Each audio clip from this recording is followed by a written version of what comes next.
Hello my dear friends, a very warm welcome to the course Crack JPSC। Polity में अगर आप देखेंगे तो it is very much important और polity और गवर्नेंस में केवल और केवल 3 टॉपिक्स हैं। प्लीज़ ध्यान रखिए 3 टॉपिक्स हैं, ठीक है। और इसका टोटल वेटेज अप्रॉक्सीमेटली 24 मार्क्स है। कितना है? 24 मार्क्स। प्लीज़ ध्यान रखिएगा 24 मार्क्स में 12 क्वेश्चंस आएंगे और केवल ये 3 टॉपिक्स आपको पढ़ने हैं। इट्स वेरी मच स्कोरिंग और इसीलिए आप इसको छोड़ के कतई नहीं जाएंगे, ठीक है। ध्यान रखिएगा। About me, I am D Prakash. I have completed my B Tech in civil engineering from NIT Raipur and ME from ISC Bangalore. After that, I attempted for UPSC examinations. You can contact me on any time on Telegram ID, that is @dprakash03. Please remember there is no space, no dot. It's dprakash03. And you can email me at d.prakash@prepsiksha.com. ठीक है। तो चलिए आज का course start करते हैं। अब course start करते हैं, ब्लैंक स्लाइड है, इसका मतलब मैं कुछ नैरेट करने जा रहा हूँ। पहले थोड़ा सा बैकग्राउंड पढ़ते हैं इसके बारे में और उसके बाद फिर आगे चलते हैं, ठीक है। तो देखो, अंग्रेज सबसे पहले भारत कब आए? चलो जब आए तब आए, ये आप मुझे बताएंगे, ठीक है। बट जो मेजर इवेंट हुआ, सबसे पहले बैटल ऑफ प्लासी लड़ी गई, ठीक है। कब, कौन सी बैटल लड़ी गई जिसने अंग्रेजों को एक्चुअली में स्टैब्लिश किया, ठीक है। That was battle of Plassey.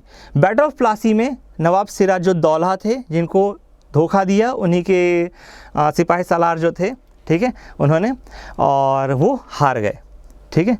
जब हार गए तो फिर आपका Britishers won Bengal in 1757 as a result of battle of Plassey, ठीक है। तो इसमें एक बहुत बड़े विलन थे, इनका नाम आप हमें बताएंगे कि कौन थे ये विलन, ठीक है। अच्छा, अब इसके बाद एक सबसे मेजर बैटल हुई 1764 में, जिसने एक्चुअली में ब्रिटिशर्स को स्ट्रॉन्ग होल्ड दिया इन इंडिया, ठीक है। Battle of Plassey is not relevant from this course point of view, ठीक है। इसको आपको पढ़ना है तो आपको मॉडर्न इंडियन हिस्ट्री पढ़नी पड़ेगी, ठीक है, और वो भी पूरे इंडिया की, ठीक है, नॉट फॉर झारखंड, ठीक है। झारखंड के लिए जो मेजर इंपॉर्टेंट है that is battle of Buxar. Please ध्यान रखिए, बैटल ऑफ बक्सर। क्यों भाई? क्योंकि बैटल ऑफ बक्सर के कारण ट्रिटी ऑफ इलाहाबाद साइन हुई और ट्रिटी ऑफ इलाहाबाद के तहत Britishers got their rights on modern day Orissa, Jharkhand, Bihar and West Bengal, ठीक है। तो समझ लो इवन बांग्लादेश ऑल्सो, ठीक है, टिल असम, ठीक है। तो ये ध्यान रखना, ट्रिटी ऑफ इलाहाबाद के कारण एक बहुत बड़ा टेरिटरी ब्रिटिशर्स के अंदर में आ गया और वो उनके लिए कॉन्टिन्यूस रेवेन्यू का सोर्स बन गया, ठीक है। और इसी कारण से ब्रिटिशर्स रेगुलरली आगे बढ़ते चले गए, ठीक है। तो इसीलिए अगर आप बुक्स पढ़ेंगे या फिर जगह जगह अलग अलग सोर्सेज देखेंगे तो झारखंड में ब्रिटिशर्स ने एक्चुअल में पहले कब कदम रखा है, दैट इज 1765, ठीक है। तो Britishers came to India in this, ठीक है। अच्छा, अब बैटल ऑफ बक्सर में 2 पार्टी थी। 2 पार्टी कौन कौन सी थी? पहले तो ऑब्वियस ही बात है ब्रिटिशर्स होंगे, ठीक है। अब ब्रिटिशर्स के बाद फिर आपके अपोजिट पार्टी कौन होगी? इंडियन पार्टी होगी, ठीक है। तो इंडिया साइड से कौन लड़ रहे थे? एक्चुअली उस समय इंडिया का तो कॉन्सेप्ट ही नहीं था, ठीक है। बट स्टिल यहाँ पे थे आपके मुगल नवाब शाह आलम द्वितीय, ठीक है। उस समय उनका रुतबा कुछ खास बचा नहीं था, ठीक है। तो मुगल नवाब थे शाह आलम द्वितीय। प्लीज़ ध्यान रखिएगा, मुगल नवाब कौन से थे? शाह आलम द्वितीय, ठीक है। इसके अलावा अवध के नवाब थे शुजा-उद-दौला, ठीक है। अवध के नवाब थे शुजा-उद-दौला। और तीसरे पहुंचे थे हमारे Mir Qasim. He was ex nawab of Bengal, जिनको भगा दिया गया था ब्रिटिशर्स के द्वारा, ठीक है। They wanted to establish a puppet regime in Bengal but that was not happening, so that is why they displaced Mir Qasim, ठीक है। और ब्रिटिशर्स को लीड किया था हेक्टर मुनरो ने। प्लीज़ रिमेंबर, ब्रिटिशर्स को बैटल ऑफ बक्सर में किसने लीड किया था? हेक्टर मुनरो ने, ठीक है। तो ये नाम आप ध्यान रखेंगे, ठीक है। ओके, तो ये समझ में आ गया कि आपको ब्रिटिशर्स झारखंड में कब आए। तो झारखंड में ब्रिटिशर्स आए थे 1765 में, ठीक है। तो चलिए हम स्टार्ट करते हैं अपना कोर्स। 1765 में civil administration of Bihar, Bengal and Odisha was handed over to EIC, ठीक है। अब EIC का मतलब क्या है भाई? तो EIC का मतलब है ईस्ट इंडिया कंपनी, ठीक है। ईस्ट इंडिया कंपनी, जिनको हम अंग्रेज बोलते हैं, एक्चुअली वो अंग्रेज नहीं थे, वो एक कंपनी थी, ठीक है। जैसे टाटा, अंबानी, इस तरह की कंपनी थी वो, ठीक है। आए थे प्रॉफिट मोटिव से और स्लोली जब आप प्रॉफिट मोटिव से या बिजनेस करना चाहते हो तो क्या होता है, आपको पॉलिटिशियंस से कुछ फेवर्स चाहिए होते हैं, तो आप उनको चंदा देते हो, आप डोनेशंस देते हो। स्लोली करते करते पॉलिटिकल क्लाउड बढ़ता है, इतना बढ़ जाता है कि पॉलिसीज़ को अफेक्ट करने लगते हैं, ठीक है, क्रॉनी कैपिटलिज्म जो आज की डेट में पढ़ते हैं, यही काम ईस्ट इंडिया कंपनी ने स्टार्ट किया मर्केंटालिज्म के तहत, और स्लोली करते करते यहाँ के राजा बन गए। ठीक है, तो ध्यान रखना कि जो कंपनीज होती हैं they need to be very very much ethical, which East India Company was not. ठीक है, तो they slowly started establishing themselves as king. ठीक है, if not king then king maker, तो जहाँ पे राजा नहीं बन सकते थे वहाँ क्या बन गए, राजा बनाने वाले बन गए। ठीक है, तो इसके कारण क्या हुआ, 1765 में ब्रिटिशर्स यानी कि ईस्ट इंडिया कंपनी जो कि ब्रिटिश क्राउन को उस समय रिप्रेजेंट कर रही थी, बाद में तो ब्रिटिश क्राउन ने वापस ही ले लिया 1857 के रिवोल्ट के बाद, बट 1765 में East India Company quite independently work कर रही थी और उसने civil administration of Bihar, Bengal and Odisha अपने हाथ में ले लिया। ठीक है, किसके बाद, after treaty of Kanpur, Kanpur नहीं, Allahabad, I am really sorry, treaty of Allahabad. मैं जस्ट पहले वाली स्लाइड में बताया आपको ट्रिटी ऑफ इलाहाबाद, इसीलिए मैंने बोला ना कि पहले वाला जो था वो हमारे पॉइंट ऑफ व्यू, इस कोर्स के पॉइंट ऑफ व्यू से इंपॉर्टेंट नहीं है। ये मैं जरूर पढ़ाऊंगा, एक्चुअली दूसरे टीचर पढ़ाएंगे आपको जब वो पूरे इंडिया की हिस्ट्री लेंगे। ठीक है, तो बिल्कुल सिराजुद्दौला को किसने गद्दारी की थी, अभी रिसेंटली न्यूज़ में भी था पॉलिटिक्स में, तो you have to tell me that thing. ठीक है, तो कोई किसी को पृथ्वीराज चौहान जी को जिन्होंने मतलब धोखा दिया था उनका नाम ले रहा था, कोई यहाँ पे बैटर प्लासी का नाम ले रहा था। तो ठीक है, वो पॉलिटिकल डिबेट से, let us not linger into that. फिर आगे देखते हैं, तो 1769 में Jharkhand was under Khukhra kings of Chota Nagpur. Please ध्यान रखिएगा, जो आगे हम बार बार मुंडा वर्ड यूज़ करेंगे, Munda is a tribe in Jharkhand. ठीक है, आप सभी को पता होगा मुंडा बहुत कॉमन नाम है। ठीक है, बिरसा मुंडा सभी को पता है, he is a national hero also, मतलब definitely if you count him he is a national hero, he is a legendary person and a person who became god, literally his deeds he is worshipped in Jharkhand in many places। ठीक है, तो जो खुखरा राजा थे वो उस समय मुंडास के राजा भी कहलाते थे, मुंडास बेसिकली होते थे, और झारखंड पूरा खुखरा राजाओं के अंदर में था। ठीक है, अब arrival of British captain Camac was oppose by rurals of Kharagdiha, Palamu, Chota Nagpur and Ramgarh. ठीक है, तो ध्यान रखना कि ब्रिटिश कैप्टन कौन थे, Camac, he tried to infiltrate that region, और इनको अपोज किन किन ने किया था, तो प्लीज़ ध्यान रखिएगा, खड़गडीहा, पलामू, छोटा नागपुर एंड रामगढ़। तो आपको ये नाम याद रखने हैं, प्लीज़ ध्यान रखिएगा। खुखरा राजा थे कहाँ के, छोटा नागपुर के। ठीक है, they were heads of Mundas. ठीक है, और उस समय ब्रिटिश कैप्टन कौन थे जो कि मेजर इन्फिल्ट्रेट कर रहे थे, ही वॉज कैप्टन कैमैक। ठीक है, और राजा कौन कौन थे जिन्होंने अपोज करने की कोशिश की थी, they were खड़गडीहा, Palamu, Chota Nagpur and Ramgarh. ठीक है, अच्छा, इसका देखो और बहुत रैंडम सा फैक्ट है, इट्स लाइक कि कलेक्टर ऑफ चतरा, ठीक है, collector of Chatra collected all the revenue till 1799। तो देखो बेसिकली कभी भी ब्रिटिशर्स का जो फंडा रहेगा that will be to maximise their profits, and what is the profit, profit is the revenue collection, है ना भाई, जितना टैक्स आएगा उतना सरकार का प्रॉफिट है, यही तो फंडा है ना बेसिकली। ठीक है, तो जो आपके राजा थे, मतलब सॉरी, जो राजा मतलब ईस्ट इंडिया कंपनी थी जो एडमिनिस्टर कर रही थी, they will always try to maximise their profit by मतलब collecting more and more revenue, and at that time the major source of revenue was agriculture and land. ठीक है, तो land use के ऊपर जितने भी तरीके से वो कोशिश कर सकते हैं। आप देखिए उसी समय क्रिमिनल ट्राइब्स एक्ट आया था, क्यों, क्योंकि Britishers were not able to tax them. ठीक है, उनको कंट्रोल ही नहीं कर पा रहे थे, दे were a challenge for them, तो उन्होंने क्या कर दिया, उनको बोल दिया क्रिमिनल्स हैं ये। ठीक है, तो ये अभी अभी रिसेंटली रिपील हुआ है। ठीक है, तो ध्यान रखिएगा ये चीज़ें। ठीक है, तो अब कलेक्टर का क्या इंपॉर्टेंस है भाई, तो अभी जो आप तैयारी करने जा रहे हैं, ये जेपीएससी का एग्ज़ाम लिख रहे हैं, इसमें आपने नोटिस किया होगा तो आपकी पोस्ट है कौन सी, एडीएम। ठीक है, एसडीएम, सॉरी एसडीएम। ठीक है, सब डिस्ट्रिक्ट मजिस्ट्रेट।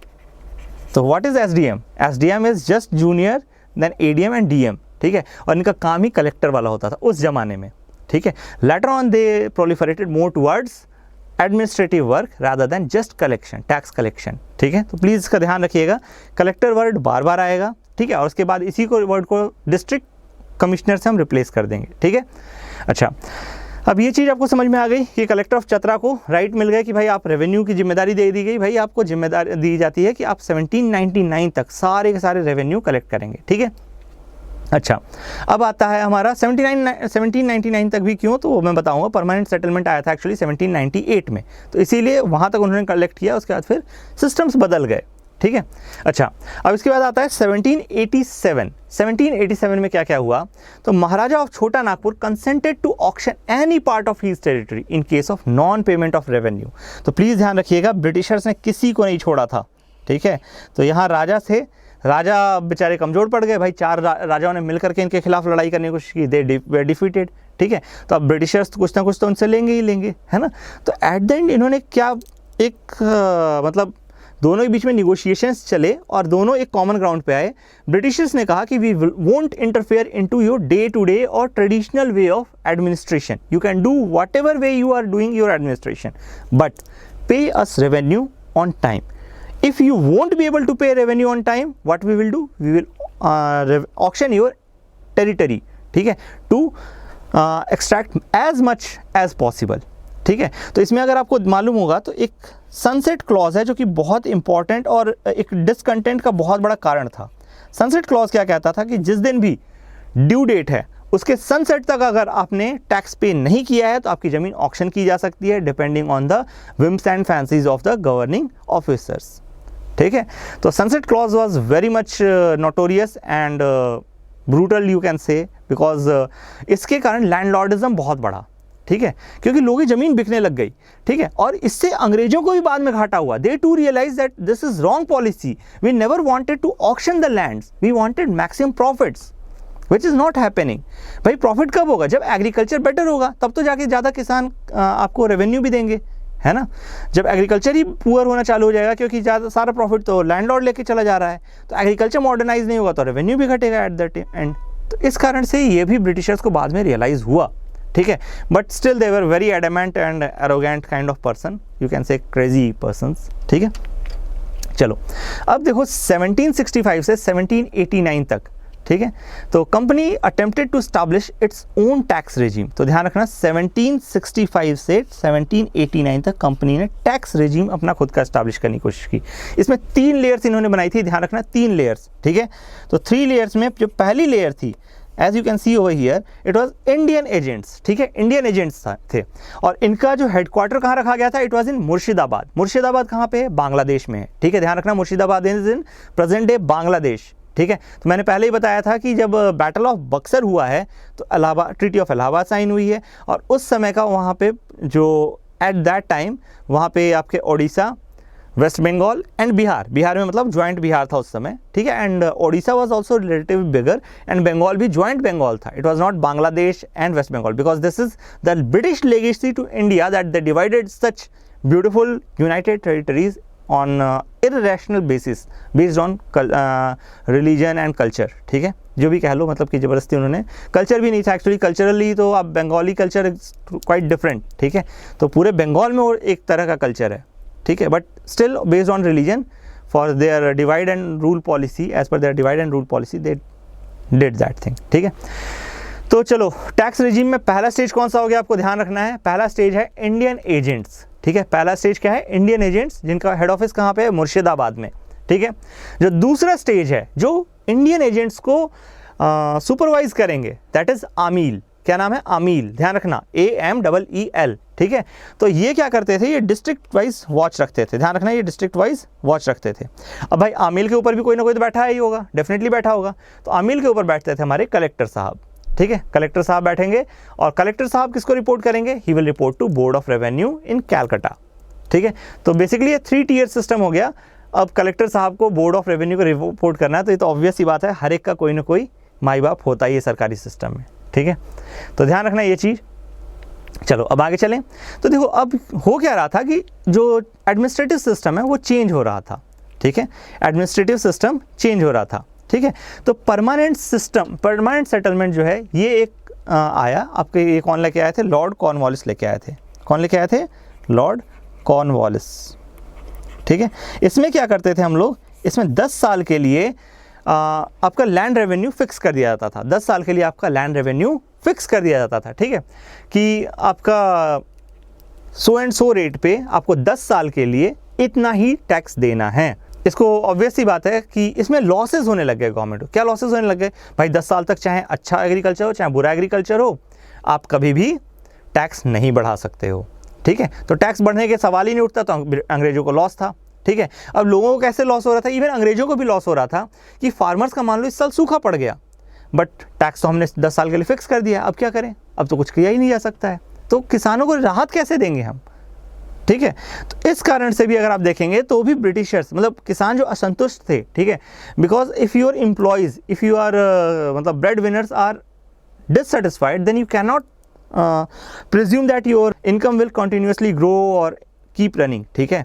इसी कारण से रिवोल्ट्स हो रहे थे बार बार, ठीक है। तो ये 10 साल का सिस्टम शुरुआत में तो बहुत अच्छा लगा, बट बाद में इसको स्क्रैप करके क्या लेके आए, महलवारी एंड रैयतवारी सिस्टम, ठीक है। क्या क्या लेके आए, महलवारी एंड रैयतवारी सिस्टम। और इवन जहाँ पे स्पेसिफिकली इन झारखंड, ठीक है, जहाँ पे आपका ये परमानेंट सेटलमेंट इन्होंने किया था उसको भी एनुअल सेटलमेंट में कन्वर्ट कर दिया गया, ठीक है। ध्यान रखना ये चीज़ कि इसको भी एनुअल सेटलमेंट में कन्वर्ट कर दिया गया, ठीक है।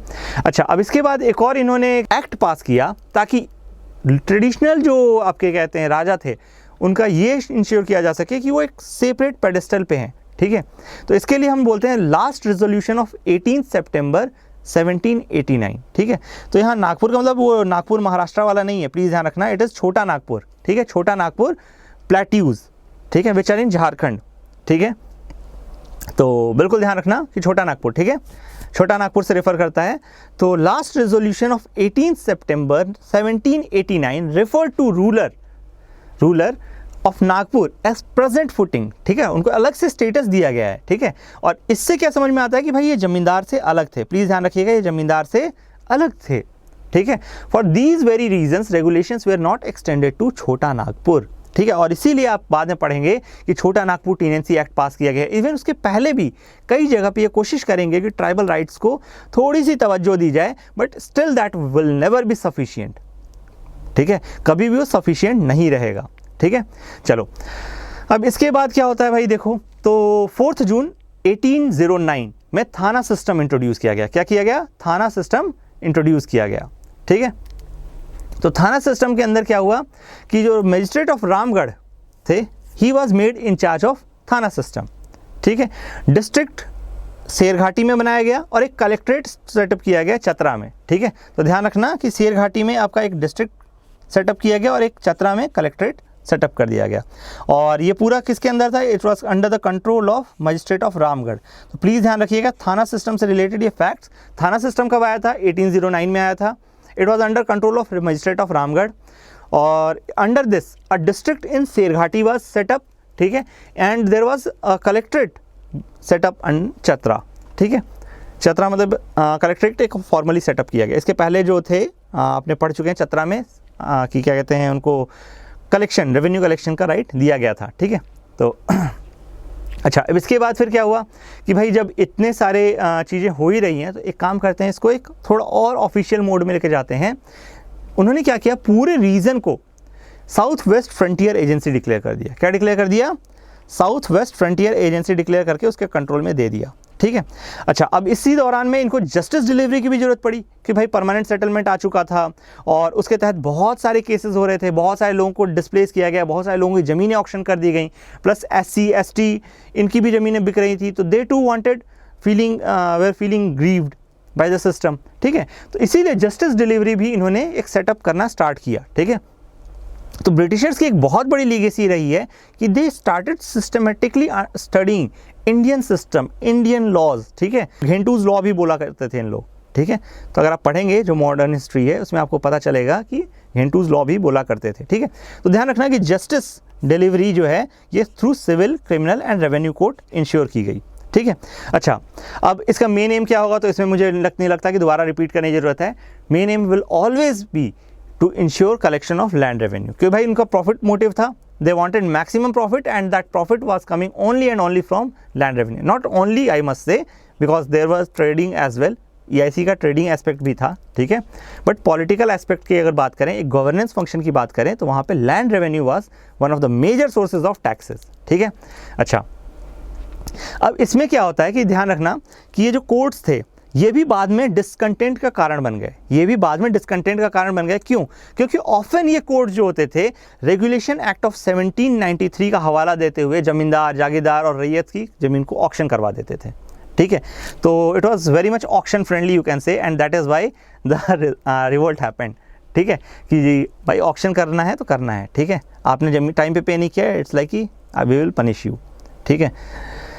ओके, तो new zamindars and jagirdars from Bihar, UP, Bengal and Odisha were being created through these auctions. अब ये ध्यान रखना दोस्त कि ये जो ट्राइबल्स होते हैं they are very much sensitive towards their culture, ठीक है। और ये जो बिहार, यूपी, बंगाल से जो नए नए जमींदार आ रहे थे due to these frequent auctions by use of regulation act 1793, इनके कारण जो ट्राइबल्स का डे टू डे लाइफ था वो अफेक्ट हो रहा था, ठीक है, इनके ट्रेडिशनल राइट्स अफेक्ट हो रहे थे, ठीक है। तो जो बिहार, बंगाल, यूपी में से जो लोग बाहर से आ रहे थे, इनको ये लोग क्या बोलते थे, दीकू बोलते थे। क्या बोलते थे, ध्यान रखना, दीकू मतलब होता है फॉरेनर, ठीक है। ये डायरेक्ट एक क्वेश्चन आ सकता है कि दीकू मतलब क्या होता है, इट इज़ फॉरेनर, ठीक है। चलो, अब जब देखो ये चीज़ समझ में आ गई कि भाई ट्राइबल्स डिसकंटेंटेड थे due to diku, influx of diku people, they were discontented due to undue interference of britishers in the traditional norms of tribals, ठीक है।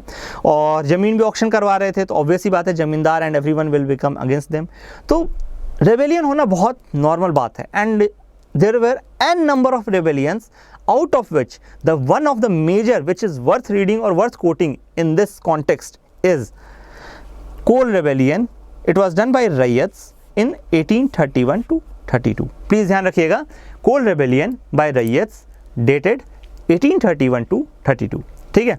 अच्छा, इसके कॉजेज़ क्या थे, मैंने पहले ही बताया कि भाई ट्रेडिशंस टूट रहे थे, तो भुइंहारी एंड मुंड खुंट कट्टीदारी लैंड को ये लोग कोई रिस्पेक्ट नहीं देते थे, ब्रिटिशर्स कोई रिस्पेक्ट नहीं देते थे। अच्छा, अब ये पूछेंगे सर भुइंहारी और ये मुंड खुंट कट्टीदारी क्या है, तो देखो भूमिहार एक क्लास है, लैंड ओनिंग क्लास कही जाती है। अगर आप बिहार या यूपी से, तो वहाँ भूमिहार जो लैंड ओनिंग क्लास है उसको कहा जाता था, ठीक है। तो जिनके ट्रेडिशनल लैंड के राइट्स थे उसको आप रेस्पेक्ट ही नहीं कर रहे हो, ठीक है। तो they were a class which had traditional rights over land, ठीक है। और मुंडारी खुंट कट्टीदारी क्या था, तो मुंडारी खुंट कट्टीदारी था, मुंडास क्या करते थे, Munda males, they had traditional rights to clear off any jungle and claim it as their own agriculture land. तो इन दोनों की रेस्पेक्ट नहीं करते थे, अननेसेसरी इन पे टैक्सेशन लगा रहे थे, उन पे रोक लगा रहे थे कि भाई आप नहीं कर सकते, ये नहीं कर सकते, वो नहीं कर सकते, ठीक है। तो ऑब्वियस ही बात है, गुस्सा तो होगा ही होगा लोगों में। Okay, over strictness shown in revenue collection, तो ये मैं पहले ही बता चुका हूँ सनसेट क्लॉज के बारे में, ठीक है। सोचो, राजा तो कोई उन्होंने नहीं छोड़ा है ना, कि अगर टाइम पे नहीं करोगे तो तुम्हारी टेरिटरी नीलाम कर देंगे, तो क्यों नहीं गुस्सा आएगा, बताओ। राजा भाई राजा होता है, उसका प्राइड होता है कुछ, है ना। अब इसके बाद लो land productivity and high revenue. अब लो लैंड प्रोडक्टिविटी के पीछे कई सारे कारण थे, एक कारण मेजर मैं बता देता हूँ, एब्सेंटी लैंडलॉर्डिज्म, ठीक है, एब्सेंटी लैंडलॉर्डिज्म। अब ये क्या चीज़ है भाई, इसमें क्या होता था, परमानेंट सेटलमेंट में रेवेन्यू फिक्स हो चुका है कि भाई ब्रिटिशर्स को इतना ही जाएगा, ठीक है। अब जमींदार क्या करते थे, हद से ज़्यादा वसूलते थे उसको। तो इसके कारण क्या हुआ कि मैं ज़मींदार हूँ, मैं देख रहा हूँ यार अच्छा खासा कमाई हो रही है, मैं गांव में बैठ के क्यों सड़ूँ, मैं चलता हूँ दिल्ली, ठीक है, दिल्ली में बैठूँगा मस्त या रांची में बैठूँगा मस्त, और मेरा एक नौकर है वो छोटा ज़मींदार बन करके कि मेरे गाँव में संभालेगा मेरे काम धाम, है ना। तो मैं बड़ा ज़मींदार, मैं एब्सेंटी लैंडलॉर्ड, है ना, जो गांव से इसका कोई मतलब नहीं, फैमिली अपनी मस्त पढ़ा रहा हूँ, खिला रहा हूँ, मस्त घूम रहा हूँ, मस्ती कर रहा हूँ बेसिकली, ठीक है। मेरे अंदर वाला बंदा वो गांव में बैठा है, वो और ज़्यादा चूसेगा, है ना, और ज़्यादा फार्मर्स से पैसे उगाएगा, वो अपना जो शेयर कुछ रख करके अपने जो बॉस हैं जो कि उनके रांची में बैठे हुए हैं उनको देगा। अब उनके रांची वाले बॉस क्या करेंगे, जो उनके इंडियन एजेंट्स या फिर आमिल हैं उनके जस्ट ऊपर जिनको उनको पे करना है सनसेट से पहले, उनको देंगे, है ना। तो इस तरह से पूरी चेन स्टार्ट हो गई, और इसके कारण क्या हुआ, जो किसान था, जो रैयत था, ठीक है, वो इम्पोराइज्ड हो गया, बहुत ज़्यादा गरीब हो गया, ठीक है। और प्लस फेमाइंस के टाइम भी कोई रिलीफ वर्क नहीं किया गया ब्रिटिशर्स के द्वारा, कोई रिलीफ वर्क नहीं किया गया despite different committees recommendation. Britishers की कमेटी ने रिकमेंड किया था, उसके बावजूद इन्होंने कोई काम नहीं किया, सोचिए, ठीक है। तो high revenue and low land productivity, I hope आपको क्लियर है, क्योंकि मॉडर्न इक्विपमेंट्स नहीं थे और साथ साथ लैंड की प्रोडक्टिविटी काफ़ी कम थी, ठीक है। अब देखो इवेंट क्या है, some outsiders, diku, zamindars and jagirdars were brutally murdered by local people. Obviously बात है, कहीं भी रिवोल्ट होगा तो ये बहुत कॉमन चीज़ है, no need to mug up, बस ये दीकू का वर्ड याद रखना, दीकू मतलब फॉरेनर, ठीक है, दीकू मतलब फॉरेनर। ट्राइबल्स के लिए हम और आप इंडियंस भी जो कि बाहरी एरिया से आ रहे हैं फॉरेनर्स हैं, ठीक है, ध्यान रखिएगा ये चीज़। Do not narrow your approach, it's cultural thing, ठीक है, ये कल्चरल थिंग है और and you have to respect that, ठीक है। Some local zamindars and jagirdars also had to bear the brunt. Obvious सी बात है, जब लोकल भी क्या होता है, लोग ब्लेम ढूंढते हैं कि भाई इसी के कारण है जो हम गरीब हुए हैं, यही है दुष्ट, ठीक है, जिसने हमसे पैसा चूसा है। ही डजंट नो कि उसके ऊपर कोई बॉस बैठा है और उसके ऊपर ब्रिटिशर्स बैठे हैं, ठीक है। तो Britishers will never face the Brunt, ठीक है। जो लोकलाइट्स होंगे, जो डील कर रहे होंगे इन किसानों से, वो एक्चुअल बर्न फेस करेंगे, ठीक है। तो ध्यान रखना, इट वॉज ब्रूटली क्रश्ड इन 1832, क्योंकि भाई ब्रिटिशर्स वेयर नोइंग कि अगर जरा भी रिवोल्ट का सक्सेस का उम्मीद जगा तो it will become a mutiny, मतलब बहुत लार्ज स्केल पे म्यूटिनी हो जाएगी, ठीक है। तो इसीलिए ब्रूटली उन्होंने क्रश किया, उसके बाद कुछ रिलैक्सेशंस दिए, ठीक है। ये हमेशा से रहेगा, ठीक है। अच्छा, अब रेबेलियन के बाद क्या हुआ? तो रेबेलियन की बाद की स्टोरी ये है, ब्रिटिशर्स जो हैं ट्राइबल इश्यूज़ का ध्यान रखने लग गए। कहीं ना कहीं ज़रूर उनके दिमाग में आया कि भाई अब ध्यान रखना है, नहीं तो इतनी बड़ा रिवोल्ट अगर दोबारा हुआ तो हमारी सत्ता खतरे में पड़ सकती है। Same was the case with 1857, ठीक है। तो एक बार पढ़िएगा जरूर इस हिस्ट्री को भी, बट अभी के लिए यहाँ फोकस कीजिए। Many small and big but insufficient, please ध्यान रखिएगा, बड़े छोटे रिफॉर्म तो किए गए but none of them was sufficient, ठीक है, were made in administration. Still lands of local zamindars and रैयत were auctioned using courts continuously, ठीक है। तो बड़े मतलब कहते हैं ना घाघ लोग थे, ठीक है, कि ब्रिटिशर्स चेंज अपने आप को नहीं करने को तैयार थे, ठीक है। आज भी वो लॉ तो बना रहे थे, डेफिनेटली वो लॉ बना रहे थे ताकि मतलब आपको सफिशिएंट मतलब शांत किया जा सके, पैसिफाई किया जा सके। एटलीस्ट आपके जो मॉडरेट पीपल हैं they get pacified by the laws, कि भाई चलो अब लॉ बन गया तो इम्प्लीमेंट तो हो ही जाएगा आज नहीं तो कल, ठीक है। लेकिन ऑन ग्राउंड चेंजेस बहुत कम हुए थे, ठीक है। In this context besides the tribal even जमींदार, जागीरदार, मनकी, मुंडा, ओराउन एंड सांथाल वेयर यूनाइटेड, ठीक है। तो इस कॉन्टेक्स्ट में क्या था, ट्राइबल्स ही नहीं, जमींदार, जागीरदार, मनकी, मुंडा, ओराउन, सांथाल, ये जितने भी ट्राइब्स थे, जितने भी क्लासेस थी आईमस से, ये सारे के सारे यूनाइटेड थे कि भाई ब्रिटिशर्स आर हाईली ऑप्रेसिव, ठीक है, ध्यान रखना ये चीज़। ओके, तो अब चलते हैं छोटा नागपुर टीनेंसी एक्ट की तरफ, ठीक है। तो ये हमारा थोड़ा सा बैकग्राउंड था, ब्रीफ बैकग्राउंड था, जो कि हिस्टोरिकल कॉन्टेक्स्ट में थोड़ा समझना जरूरी था कि किस तरह से ये लॉ आया, ठीक है। अब थोड़ा थोड़ा मतलब पॉलिटी की तरफ शिफ्ट करते हैं, ठीक है। हिस्ट्री तो पढ़ ली थोड़ी बहुत, बट हिस्ट्री हमारा कोर टॉपिक नहीं है, हिस्ट्री दूसरे टीचर लेंगे and he teaches much more better than this thing, ठीक है। He will teach it much more in depth about these things, ठीक है। तो आप ज़रूर पढ़िए, उसको भी पढ़िए और यहाँ भी ध्यान दीजिए, ठीक है, क्योंकि सब्जेक्ट्स इंटरलिंक्ड होते हैं, ध्यान रखिएगा, ठीक है। तो 1862 में सबसे पहले ब्रिटिशर्स ने सैंक्शन किया भुइहारी सर्वे। प्लीज़ ध्यान रखिएगा, भुइहारी सर्वे सैंक्शन कब किया गया था? 1862 में। और इसको लीड कौन कर रहे थे? बाबू रखलदास, ठीक है, बाबू रखलदास हल्दर इसको लीड कर रहे थे। और इसमें क्या कर रहे थे ये लोग? क्राउन लैंड या फिर मझिहास को ट्रैक कर रहे थे, ठीक है, कि भाई क्राउन लैंड किस किस लोकल जमींदार का कहाँ कहाँ है। और साथ ही साथ मझिहास मतलब, ध्यान रखना ये टर्म डायरेक्ट पूछा जा सकता है, majhihas refers to crown land, please remember crown land, जो राजा लोगों की जमीन होता थी उसको क्राउन लैंड बोला जाता है, मझिहास, ठीक है। और भुइहारी मैंने बता दिया, लैंड ओनिंग क्लास का जितना भी लैंड होगा उसको भुइहारी लैंड बोलेंगे, ठीक है। तो बाबू रखलदास हल्दर भुइहारी सर्वे को लीड कर रहे थे, विच वॉज सैंक्शन इन 1862।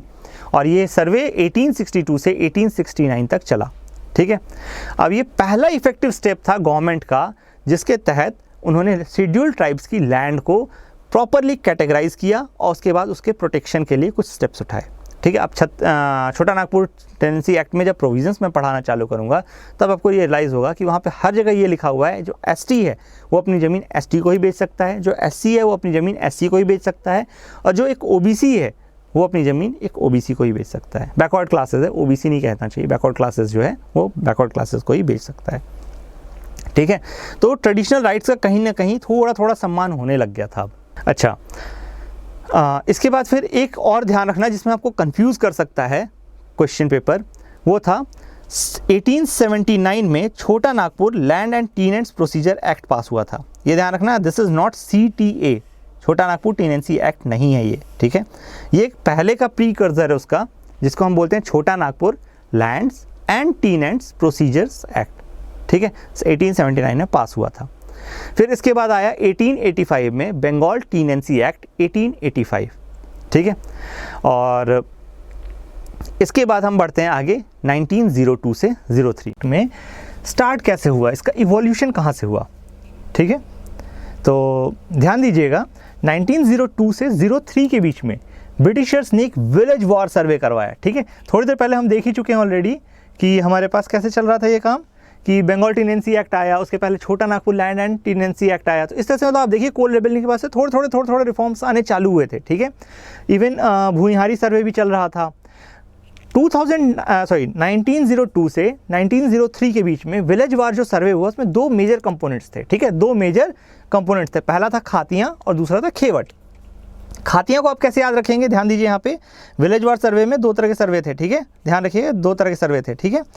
तो ये जो खातियाँ था, खाता ये वर्ड ओरिजिनेट हुआ है ऐसा मान लीजिए खाता से, ठीक है। खाता आप सभी अकाउंट बैंक अकाउंट खुलवा के रखते हैं, राइट, आप सभी लोग बैंक अकाउंट खुलवा के रखते हैं, है ना।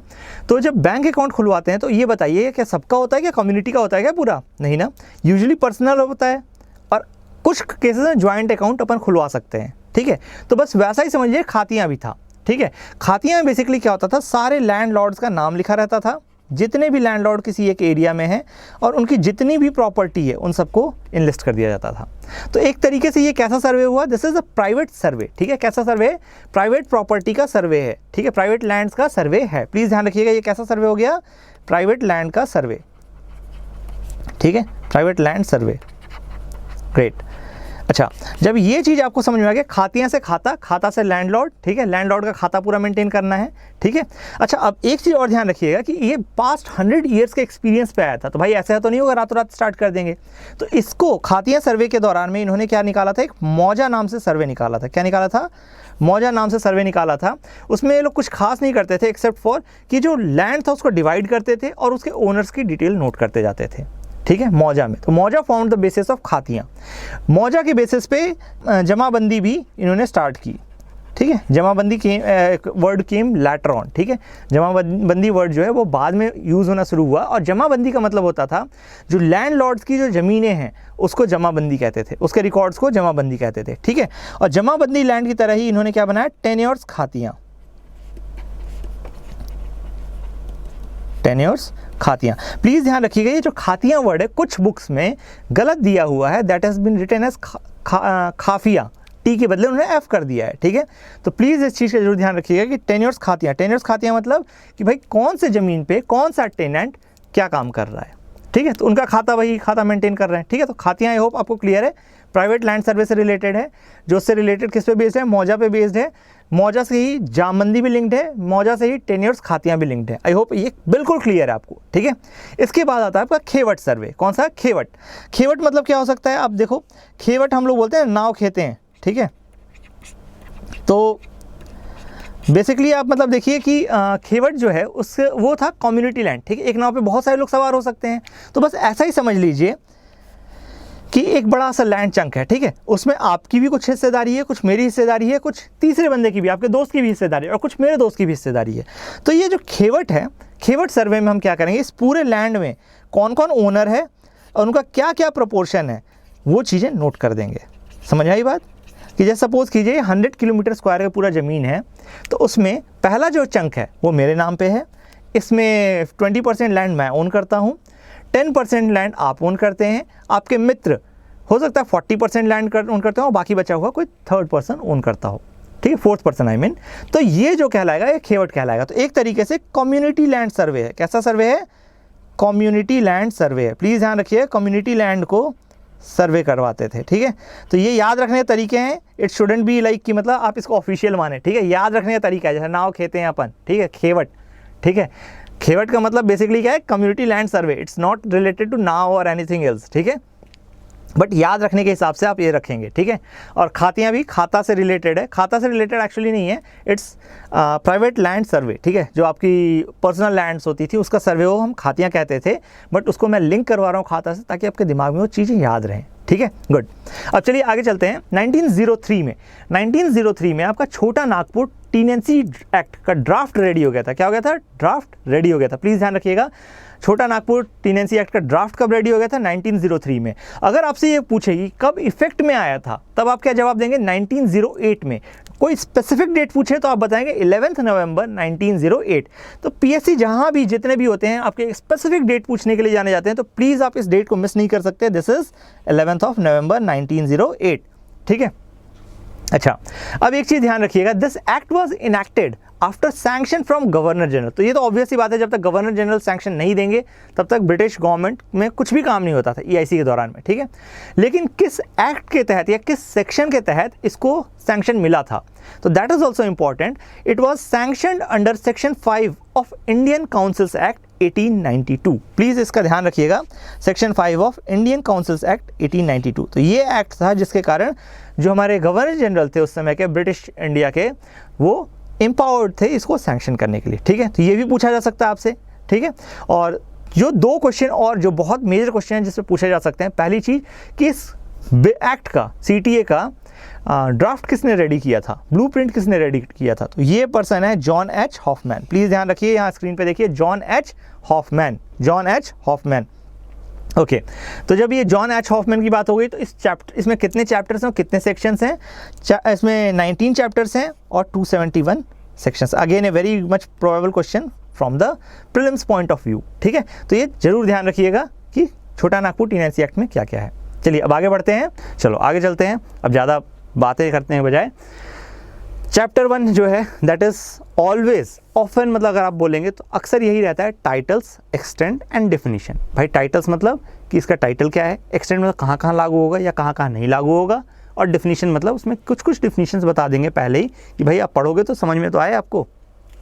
चलो, तो सेक्शन 1 जो डील करता है उसका शॉर्ट टाइटल क्या है, छोटा Nagpur TNC act 1908, that's it, ठीक है। उसमें कुछ समझाने लायक नहीं है। एक्सटेंट पे आओ, एक्सटेंट में ध्यान रखना छोटा नागपुर, साउथ छोटा नागपुर डिविजन्स इंक्लूडिंग एरियाज और parts of areas that have been constituted into a municipality or a notified area committee under Bihar and Odisha Act of 1922 or that are located inside any cantonment, ठीक है। तो देखो छोटा north छोटा Nagpur and south छोटा Nagpur division, ये दो division तो समझ में आ गए, ठीक है। अब इसके बाद आपके जितनी म्यूनिसिपैलिटीज़ या नोटिफाइड एरिया कमिटी बनी थी under Bihar and Odisha act of 1922 plus जो इन एरियाज़ के अंदर जितने भी कैंटोनमेंट, कैंटोनमेंट का मतलब होता है छावनी, जहाँ पे सेना आके रुकती है, ठीक है। कैंटोनमेंट का मतलब क्या होता है, छावनी, ठीक है, जहाँ सेना जाके रुकती है, रेस्ट करती है, ठीक है। तो कैंटोनमेंट, कैंट जैसे आगरा कैंट हो गया, दिल्ली कैंट हो गया, ठीक है। तो ये सारी की सारी क्या है, छावनियाँ हैं, ठीक है। यहाँ पे आर्मी का बेस पक्का होगा, आप देखना, जरूर देखना, ठीक है। तो बिहार एंड ओडिशा एक्ट के अंदर जितने notified area committee plus municipality plus छोटा नागपुर एंड साउथ छोटा नागपुर में ये लॉ अप्लाई होता है, ठीक है। इसमें कुछ रिपील्स दिए गए थे, रिपील्स मतलब जिन जिन एरिया में अप्लाई नहीं होगा, किन किन एरिया में अप्लाई नहीं होगा, तो ध्यान रखना। या फिर कुछ एक्ट्स जो हैं वो ऐसे बनाए गए थे कि ये मतलब उस एरिया में अप्लाई नहीं होंगे। जैसे देखो, acts and notification specified in schedule A in Chota Nagpur division, ठीक है। तो शेड्यूल ए में जो छोटा नागपुर टीएनसी एक्ट है, उसके शेड्यूल ए में जो भी एक्ट या नोटिफिकेशन रखा जाएगा वो छोटा नागपुर डिवीजन में अप्लाई नहीं होगा।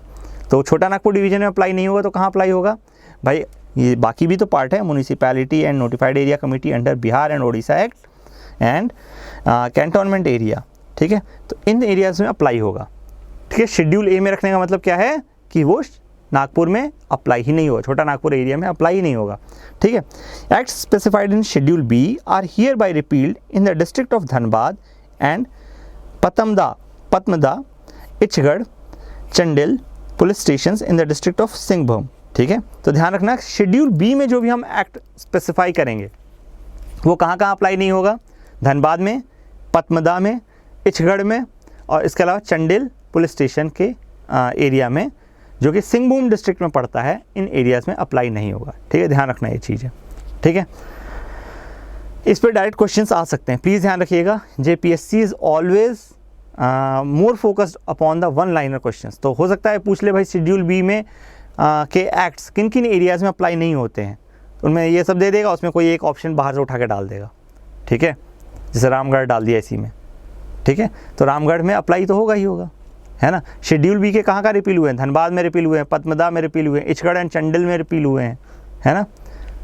तो ये चीज़ ध्यान रखना, ठीक है। सिंहभूम में ही इचगढ़ एंड चंडिल 2 पुलिस स्टेशन हैं, वहाँ पे रिपील थे, ऐसा नहीं पूरे सिंहभूम में गायब हो गए थे। ये भी हो सकता है पूछ दे कि schedule B acts are totally repealed in overall Singhbhum district, ठीक है। तो बिल्कुल ये गलत है, ठीक है, क्योंकि 2 पुलिस स्टेशन पे उन्होंने हटाए थे, ठीक है, ध्यान रखिएगा ये चीज़। चलिए अब सेक्शन 3 की तरफ बढ़ते हैं। सेक्शन 3 में भुगत बंध मॉर्टगेज है, ये बहुत इंपॉर्टेंट टर्म है, प्लीज़ समझ लो। थोड़ा सा कॉम्प्लिकेटेड लग सकता है, ठीक है, थोड़ा सा मे बी आपको कॉम्प्लिकेटेड लगे, but it's very very much important, ठीक है। तो भुगत बंध का मतलब क्या होता है, जैसे सपोज करो आपको बैंक से लोन लेने के लिए जाना है, ठीक है, बैंक से आपको लोन लेने के लिए जाना है, तो लोन में आप क्या करते हो, जाते हो मॉर्टगेज रखते हो, ठीक है। जैसे सपोज करो मैंने सोने की चेन पहन रखी है, मेरी घड़ी बहुत अच्छी है, ठीक है, महंगी वाली घड़ी है, ठीक है, मैं गया बैंक के पास, देखो मेरे पास 2000 की घड़ी है, मेरे को लोन चाहिए 1000 रुपये का, दे दो यार। बोलेगा ठीक है आप घड़ी मॉर्टगेज रख दो, अगर नहीं लौटा पाए तो नीलाम करवा देंगे आपकी घड़ी।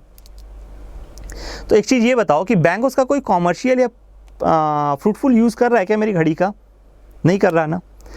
तो ऑब्वियस सी बात है कि यहाँ पे आपका जो गिरवी सामान रखा रहता है उसका कोई भी यूटिलिटी नहीं होती है, ठीक है। भुगत बंध इज रिलेटिवली डिफरेंट। अब इसका एग्जांपल क्या होगा, जैसे मेरा स्टूडियो है, ठीक है, ये स्टूडियो में क्या होगा, मुझे मान लो 1 लाख इन्वेस्टमेंट लगा है and I need some money, say 1 lakh और 2 lakh, I will go to you, I will ask कि I need some money, can you give me. आप बोलोगे सर मुझे भी वीडियो रिकॉर्डिंग करनी है, आप अपना स्टूडियो मेरे को दे दो 1 साल के लिए। तो मैं बोलूँगा ठीक है चलो ले लो, बट मैं फिर आपको मूलधन नहीं चुकाऊँगा, जो 1 लाख है ना मूलधन चुकाऊँगा ना उस पर कोई इंटरेस्ट दूंगा, ठीक है। 1 साल के लिए मेरा स्टूडियो आपका हुआ।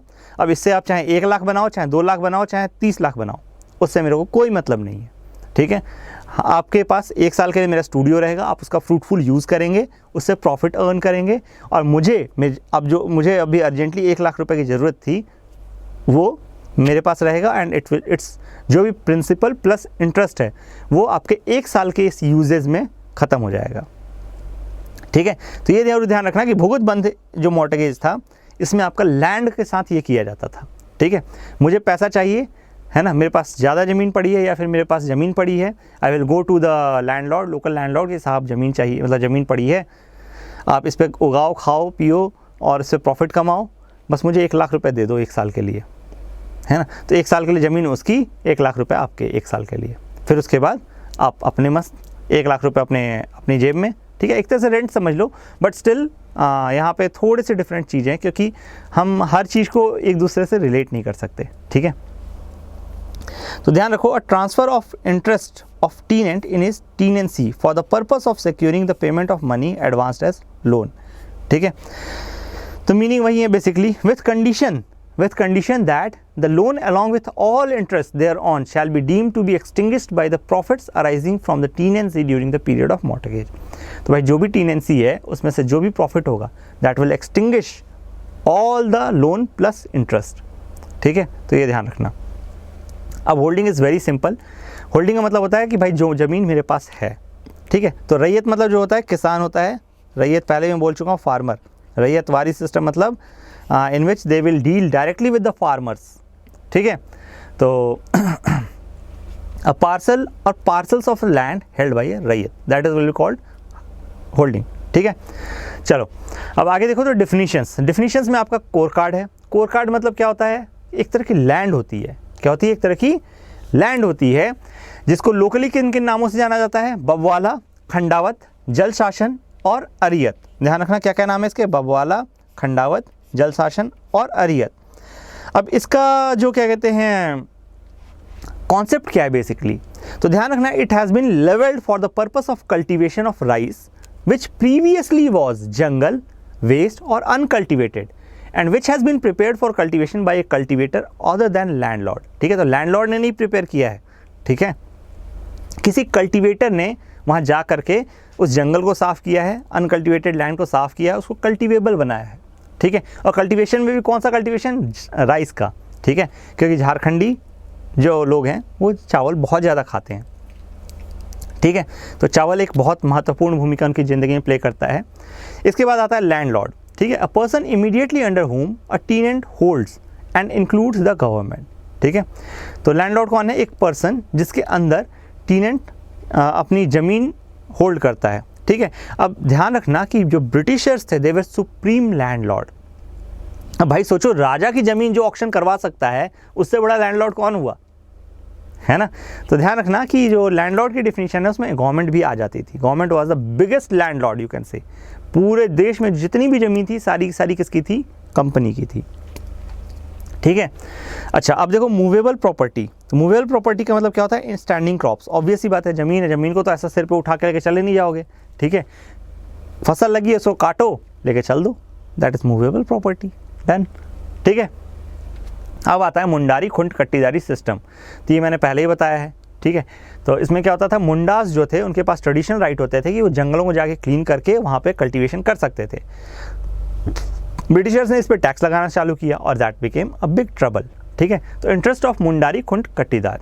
टेन्योर का मतलब होता है टाइम, और टाइम का मतलब होता है बेसिकली कि कितने टाइम के लिए आपको ज़मीन दी गई है, दैट्स टेन्योर, डन।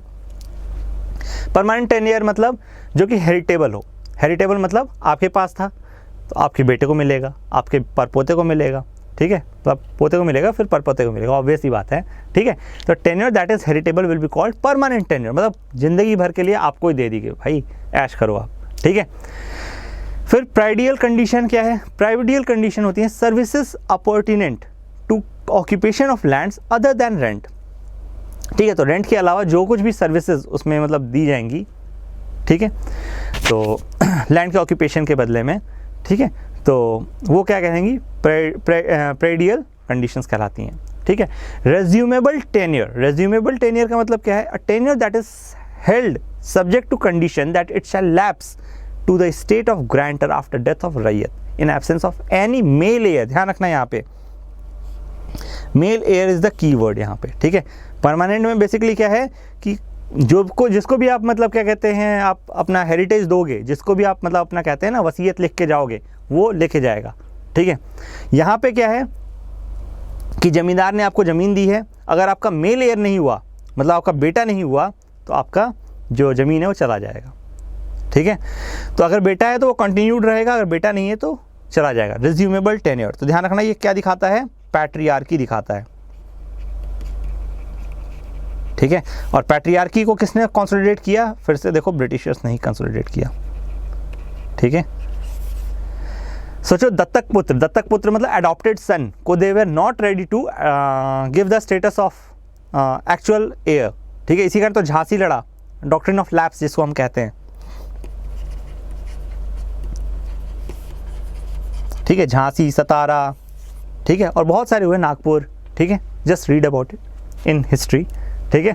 चलो ये आई होप क्लियर है यहाँ तक। अच्छा, अब इसके बाद है आपके डिफिनीशंस में विलेज हेडमैन। अब ये मुझे नहीं लगता कि कोई एक्सप्लेन करने वाला टर्म है, भाई हम सबको पता है हमारे गांव में सरपंच होते हैं, सरपंचों का चुनाव होता है, बस उसका नाम जान लो कि क्या क्या नाम से उनको जाना जाता था। तो एक था मनकी, दूसरे थे प्रधान और तीसरे थे मांझी, ठीक है। तो headman basically head of village होते हैं, ठीक है।